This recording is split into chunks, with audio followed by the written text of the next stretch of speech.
Kalau headphone open back di drive-nya sulit itu biasa ya. Biasanya mesti pakai desktop amplifier jadi agak ribet ya. Tapi kalau headphone open back tapi gampang di drive itu luar biasa. Kali ini kita kedatangan salah satu produk headphone dari brand Rumania. Biar gak panjang lebar, bumper dulu.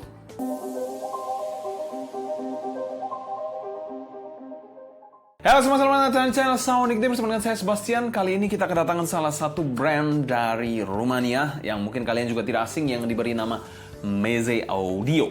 Dan kali ini Meze Audio mengeluarkan headphone. Yes, keahlian mereka memang headphone ya. Mungkin ini monitornya pernah kita bahas yang Alba, tapi keahlian mereka yang paling ekspertis adalah headphone.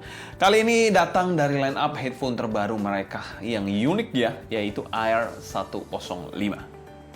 Air sendiri adalah mungkin bahasa asing dari namanya air ya, artinya udara, yang mengindikasikan bahwa headphone ini ringan. Intinya ringan apanya? Bukan hanya bobot tentu saja, tapi dia juga ringan di drive. Jadi nggak perlu power yang rewel banget. Kalian pakai dongle DAP aja saya rasa ngangkat-ngangkat aja untuk headphone satu ini. Dipersenjatai dengan dynamic driver 50 mm dengan teknologi-teknologi yang tentu saja tidak bisa dipandang sebelah mata, V-shape dome dari drivernya, lalu Ultra Thin Torus dan Cooper Sync Stabilizer. Memastikan drivernya ini memberikan suara yang rich dan less distortion.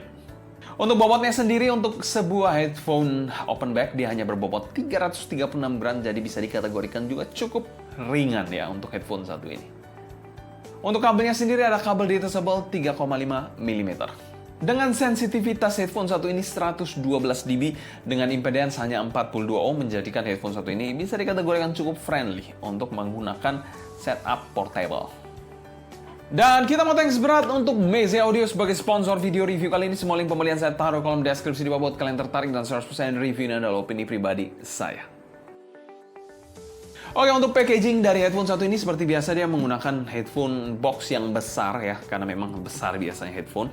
Dan kalau kalian mau lihat lengkapnya untuk unboxingnya, kalian bisa cek aja di link di atas ya.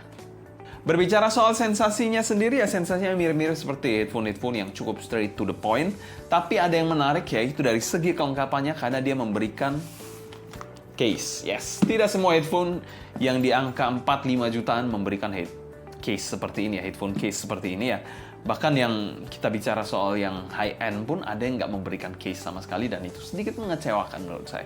Dan ini ya harganya cuma 5-6 jutaan, tapi dia berikan case, itu sebuah hal yang perlu diapresiasi. Dan selain case-nya tentu saja ada headphone, kabel, lalu juga ada adapter dan kitab-kitab tentu saja.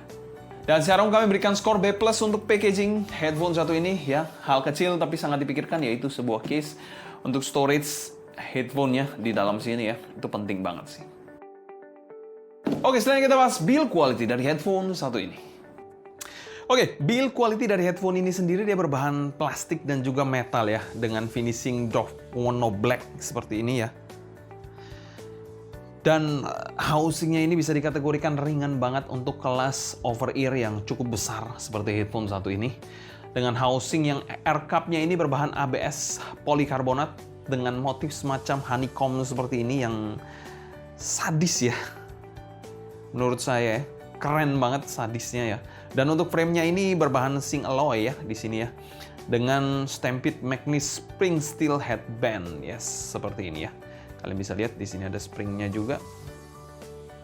Bagian pad-nya sendiri adalah velour yang super halus banget. Kita lihatkan di sini halus banget ini ya. Empuk juga. Yes, kalian bisa lihat betapa empuk dan tebalnya air pad-nya. Dan di bagian headband-nya sendiri menggunakan bahan PU leather yang halus banget di headband-nya ya. Empuk juga di sini, ada semacam foam-nya juga, jadi empuk banget. Untuk swivel-nya di sini sayangnya aja dia nggak bisa swivel kiri kanan yang gimana-gimana ya, atau atas bawah seperti headphone-headphone lainnya. Dia hanya bisa fix seperti ini aja. Untuk kabelnya sendiri dia menggunakan kabel 3,5 mm ya, mono pin. Jadi kita lihatkan aja untuk kabelnya. Jadi kabelnya seperti ini. Jadi untuk kabelnya itu dia seperti ini. Kalau kabel untuk 3,5 jack kan seperti ini ya. Ini yang mono ya. Jadi ini yang stereo, ini yang mono. Jadi kiri kanannya mono, ini stereo untuk 35-nya. Bahannya sendiri adalah OFC 3 pole SE ya, dengan bahan kabel single line seperti ini. Untuk chin slidernya di sini nggak ada, tapi ada splitter berbahan metal dan rubberis seperti ini ya. Untuk jacknya juga berbahan seperti ini, bahannya metal, yes. Ini pinnya juga bahannya metal, di sini juga bahannya metal ya. Jadi align banget di sini, cuma di sini lebih tebal dikit. 3,5 mm SE ya, single ended ya. Tidak ada 44 sama sekali di sini ya, sangat disayangkan. Ya, straight plug gold plated semua di sini. Dan secara umum kami berikan skor A solid untuk build quality ini Romaneer satu ini. Bicara soal build quality memang ada campuran plastik dan juga metal ya. Itu ya oke lah.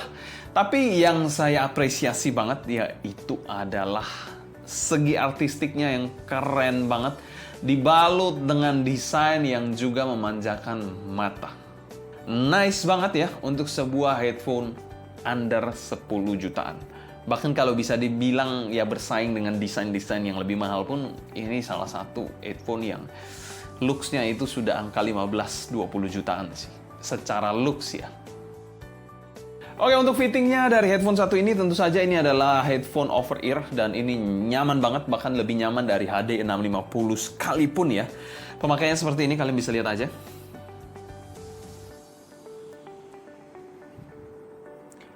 Dia di gini-gini pun tetap sit tight di telinga saya, clampingnya juga oke banget dari kiri dan kanannya. Tidak sampai yang neken banget yang buat gak nyaman ya. Thanks to the AirPad juga yang halus banget ya bahannya ini ya. Bahannya ini apa ya? Velour ya namanya. Saya lupa sih istilahnya. Ya, velour. Lalu di bagian paling dalamnya di sini ada leathernya di bagian paling dalam, tapi nggak terlalu kelihatan sih kalau di sini ya. Jadi most partnya dia di bagian luarnya ini velour, agak dalam dikit masih velour, di bagian paling dalam itu leather. Dan bagian clamping atasnya pun fleksibel banget ya, kalian bisa lihat seperti ini. Jadi bisa ditarik-tarik seperti ini, jadi langsung kalian pakai, langsung dia menyesuaikan. Jadi nice banget untuk, ya kita bicara soal fitting, mantap sih. Nyaman juga untuk headphone satu ini. Untuk weight distribution-nya juga nggak ada masalah ya, oke-oke aja ya. Dan saat dipakai gini juga cukup kedap ya. Untuk skenario pemakaian di telinga saya sendiri nggak ada masalah sama sekali. Mungkin agak sedikit berkeringat aja di areal di sekitar telinga ya. Tapi kalau kalian pakai di ruangan AC, akan sedikit membantu di situ ya. Jadi ya tidak akan terlalu cepat untuk berkeringat. Tapi kalau kalian pakainya mungkin di ruangan non ber-AC akan cepat keringat ya. Jadi itu perlu diperhatikan. Kenapa hindari berkeringat-berkeringat? Karena velournya bisa rusak nantinya. Kayak nempel-nempel jadi jelek gitulah. Jadi kayak serat-seratnya hilang gitu. Ya padahal itu penting banget untuk memberikan kenyamanan, memberikan suara juga yang harusnya lebih oke. Kalau gunain kacamata gimana? Saya sudah coba gunain kacamata, menurut saya agak sedikit kurang, agak lebih bocor aja dibandingkan nggak pakai kacamata ya. Saya biasanya pakai Gunnar, kacamata Gunnar itu untuk ngedit-ngedit ataupun browsing-browsing untuk menggunakan layar digital ya. Bisa menggunakan kacamata Gunnar. Kalau dipakai kacamata Gunnarnya itu dia kayak sedikit kurang neken di sini, jadi dia agak sedikit bocor sedikit suaranya, agak sedikit kurang kedap aja untuk penggunaan yang ada kacamatanya. Dan sekarang kami berikan skor B+ untuk fitting dari headphone satu ini, fitting yang oke banget, nggak ada masalah sama sekali di saya. Menurut saya juga tidak akan membuat problem untuk sebagian besar orang, bahkan ini lebih nyaman dari HD 650 sekalipun. Oke, untuk arah suara dari headphone satu ini bisa dikategorikan suaranya ini kan neutral, mungkin bisa kayak nitpicking sedikit ya, dia agak mild V sedikit ya, walaupun neutral agak mild V sedikit. Dengan penekanan di bagian bass dan juga bagian treble-nya. Untuk di drive sendiri sebenarnya menggunakan ya HP menurut saya nggak terlalu proper ya. HP menurut saya nggak terlalu proper, apalagi device-device yang nggak jelas ya. Tapi kalau kalian mau aman, dongle ya, untuk dengerin musik ya, terutama untuk dengerin musik ya. Dongle DAP mungkin juga sudah cukup oke, tapi kalau mau lebih jos gandos lagi dan pasti mantap, desktop. Tapi ya ini tidak harus pakai desktop sih, sebenarnya portable aja masih oke. Dan suara yang saya suka sendiri adalah neutral warm sounding. Oke, bass dari headphone satu ini bisa dikategorikan bass yang cukup tebal dan terkontrol, menyajikan tekstur dynamic driver yang memuaskan banget di headphone satu ini. Impact-nya good dengan punch yang oke banget. Rumble-nya juga masih dapat di sini. Untuk speed-nya walaupun dia cukup besar ya, tapi nggak lemot sama sekali sih menurut saya. Secara kuantitas sih ya masih sekolah banget dan fun banget. Masih sangat acceptable untuk bassnya. Kalau kualitasnya sih menurut saya cukup besar, tapi terkontrol dan well-defined banget. Selain itu, dia memiliki bass yang secara umum bisa dikategorikan cukup all-rounder. Kalian mau hajar lagu apa aja, dia harusnya bisa sih.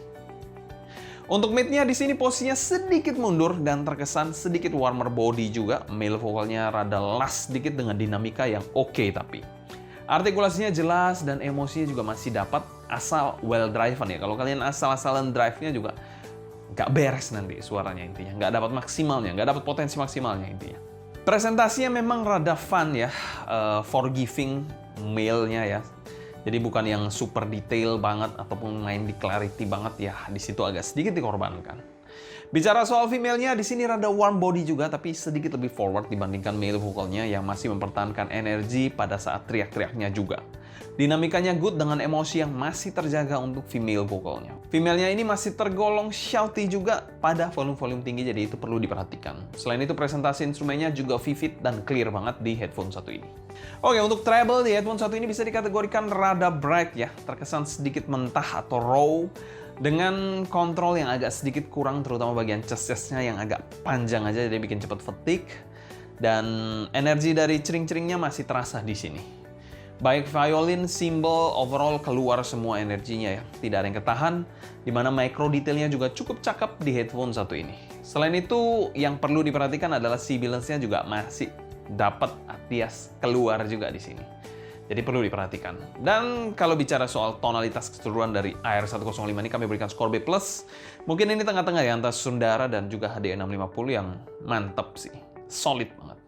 Oke, selanjutnya kita bahas teknikalitas dari headphone satu ini. Arah suara dari headphone satu ini bisa dikategorikan headphone yang cukup all-rounder ya. Bicara soal power juga masih cukup bersahabat dengan berbagai macam device, terutama portable device masih cukup oke ya headphone satu ini ya. Dan di situ akan memberikan banyak kemudahan bagi para pencinta headphone ya, ataupun orang-orang dari portable yang mau pindah ke headphone satu ini ya mungkin bisa dipertimbangkan ya buat kalian yang nggak terlalu mau ya ribet. Sebenarnya ada desktop tapi males, saya mau pakai di cafe, mau pakai di tempat-tempat lain ya. Bagaimana caranya ya? Kalau headphone-nya berat ya kayak HD800, HD650 itu kan agak berat ya. Jadi ya memang paling cocok di rumah. Tapi kalau dibawa luar, AR105 adalah alternatifnya. Untuk timbernya sebenarnya cukup cakep ya di headphone satu ini. Menurut saya ya masih on point semuanya ya. Kita nggak akan nitpicking sampai yang gila banget ya. Seperti headphone mungkin yang 20 jutaan, nggak ya. Ini headphone yang 6 jutaan.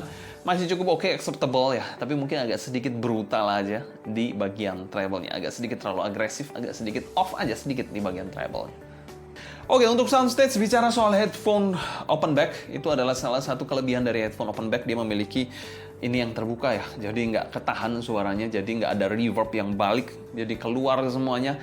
Soundstage-nya juga terasa megah, terasa 3D juga, mantep banget di headphone satu ini. Untuk detailnya juga nice banget di headphone satu ini, menyajikan detail yang baik, tidak hanya berfokus pada satu sumber suara, tapi banyak sumber disajikan dengan clarity yang baik juga, dengan detail yang lengkap juga. Jadi ya somehow detail, resolutionnya juga oke banget, clarity-nya juga oke banget di headphone satu ini. Untuk separasi imaging dan positioning, separasi dari headphone satu ini bisa dikategorikan cukup baik ya.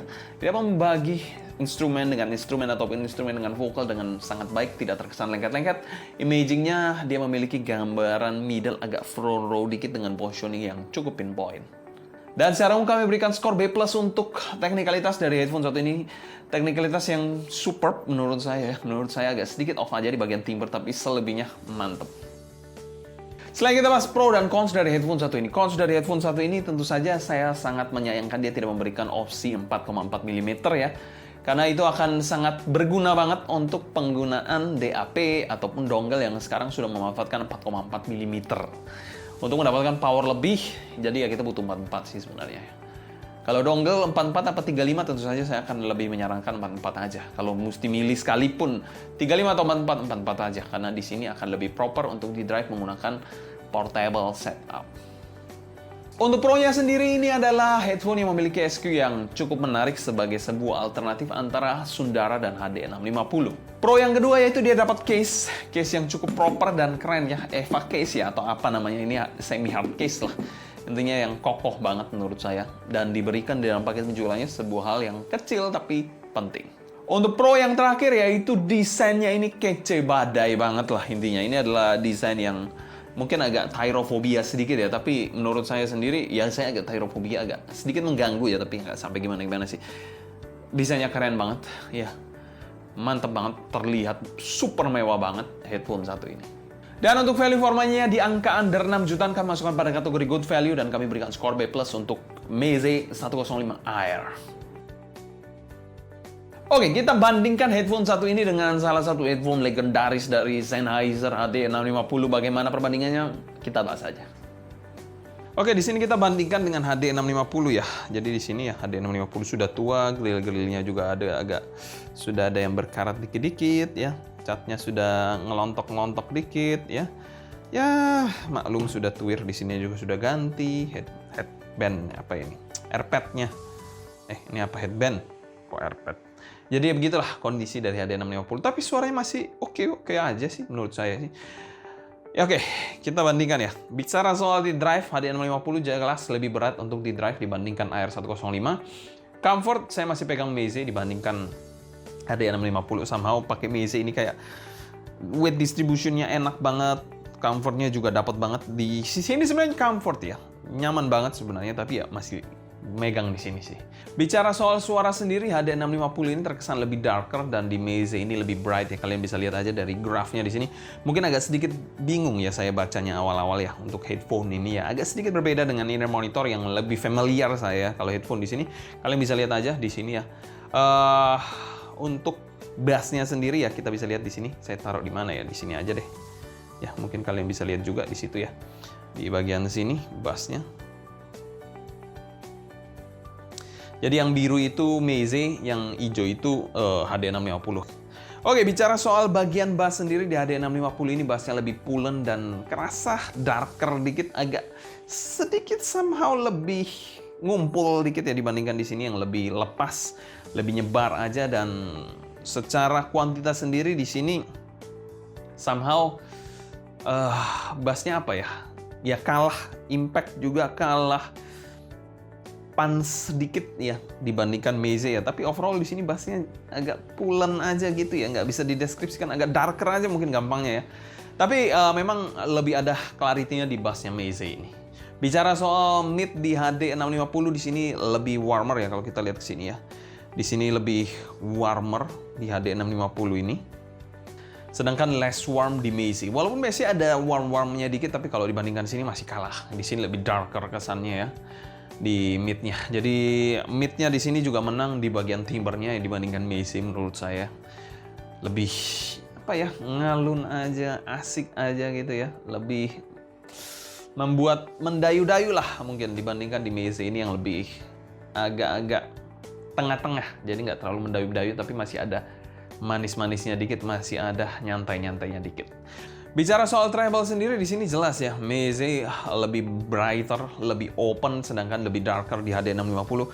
Mungkin kalau kita lihat dari bagian upper mid range-nya di sini ya, ada perbedaan di sini ya, harusnya kan ini lebih lepas ya. Tapi karena kalau kita lihat bagian sini ya, di bagian upper mid range-nya harusnya kan di sini HD650 masih lebih keluar, lebih maju, lebih clarity-nya lebih dapat, tapi dia dikompensasi di bagian treble-nya yang turun banget dibandingkan Meze yang nggak early drop seperti di HD650. Jadi HD650 karena treble-nya dark banget, jadi di sini mempengaruhi berbagai macam spektrum seperti bass dan juga bagian range-nya.